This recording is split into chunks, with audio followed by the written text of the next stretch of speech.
Hello, I'm John, and welcome to another Product Spotlight. What we're looking at on the table today is an HO scale Union Pacific track inspection car. This is UP number 420, the Fox River, and it's in its 2006 through present appearance. This model comes from Broadway Limited Imports, and it has a retail price listed on the website of $129.99.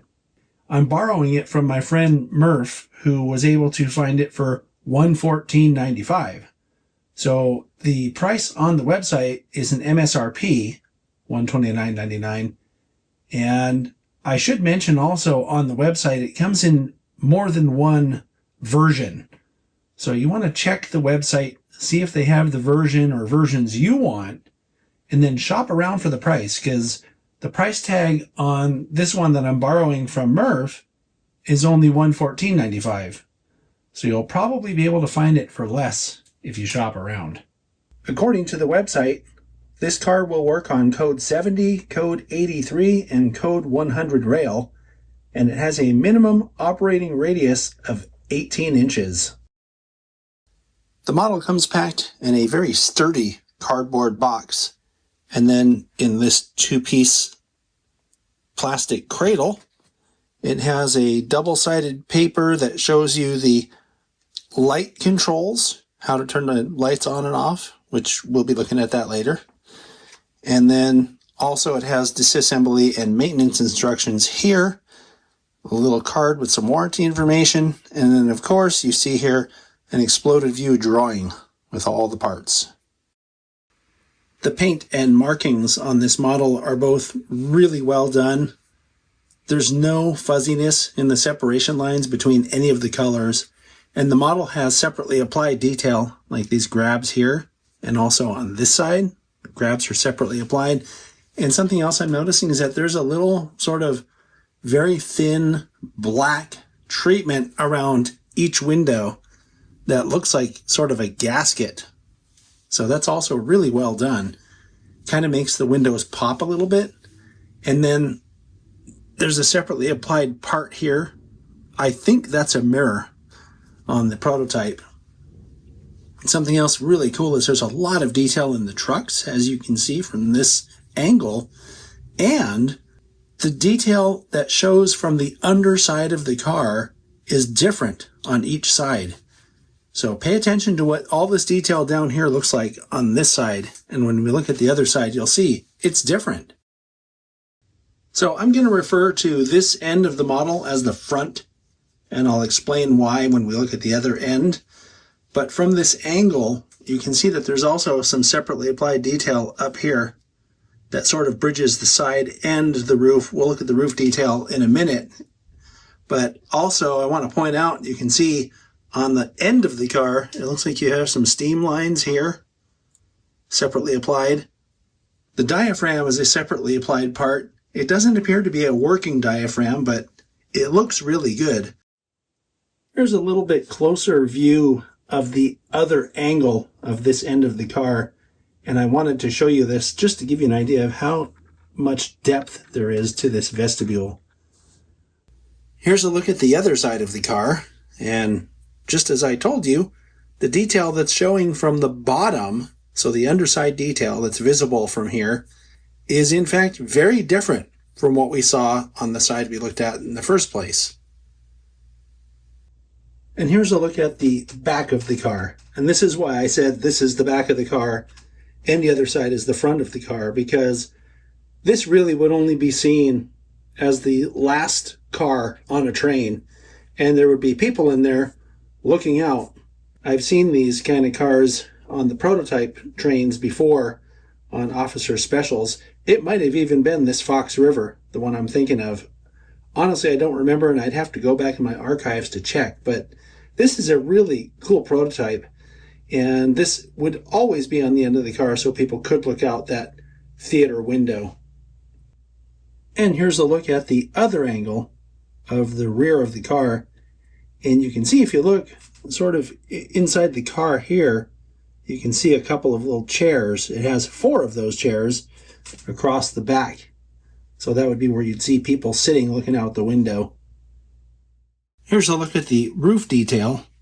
And one of the differences between the 2006 and present version is the presence of these, I guess, antennas. It doesn't say what they are anywhere in the documentation, but I did notice that these things are not present on the other version of this model that's available on the BLI website. All of these little details are separately applied, and it has two more little antennas on this end. And I pointed them out before, but all these little grabs here are very thin wire grabs. These panels have lift rings that are separately applied. It's just very detailed. Here's a look at the underbody detail, and you can see why the stuff that shows when it's rolling down the track is different, because this side has much different hardware underneath compared to this side over here. Also, looking at it from this angle, you can see it has body-mounted knuckle couplers. These are Kadee-compatible knuckle couplers. And then the wheels are metal wheels, and they also have electrical pickup because the car, as I mentioned before, has lights on it and in it. So we're going to look at that next. Now it's time to take a look at the lights. How often do we hear that with rolling stock or passenger cars? Anyway, it's pretty cool because the car didn't come with a magnetic light activator like you normally would expect. The lights on this model are simply touch activated, which is nice because then you don't have to worry about losing your magnetic wand. The marker lights come on just by touching this little dome back here on the roof. And of course, I mentioned that the track power is picked up by the wheels, so you don't have to worry about batteries either. Pretty cool. And you can turn it off just by touching the dome again. The lights to the whole car come on simply by touching the roof here. And they're actually dimmable. Can you see how it dims on and dims off? So you can play with that and set it to whatever brightness you want. The cool thing about this too is having the interior lighting allows you to see all the fully detailed interior when the car is rolling around in the dark. So looking at it from this end, once again, I'll turn the marker lights on and off because it has marker lights on both ends. And then if you touch just in front of this little divot on the roof, it turns on those really bright sort of track level lights there. And then right over here, it turns on those lights above the window.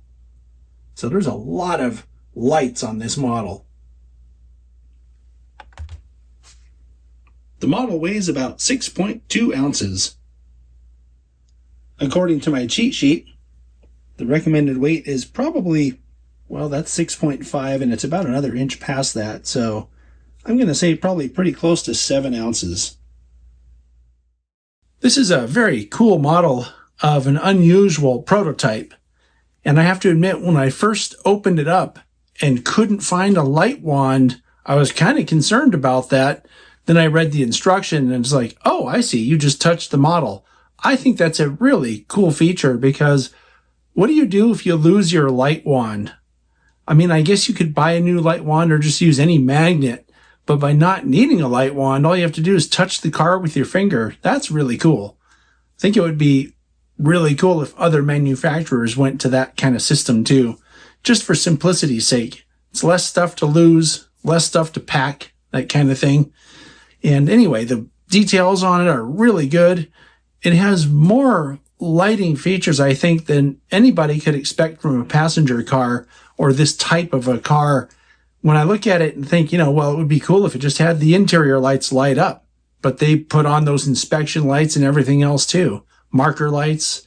So that's just really cool. And I think you did a great job with this one, BLI. So my hat goes off to you. And I also want to thank Murph real quick for letting me borrow this car. This is something that was not on my radar to purchase. So having the car to show off on the channel here is really nice. So thank you very much, Murph. Once again, great job, BLI. And I'll see you all next time.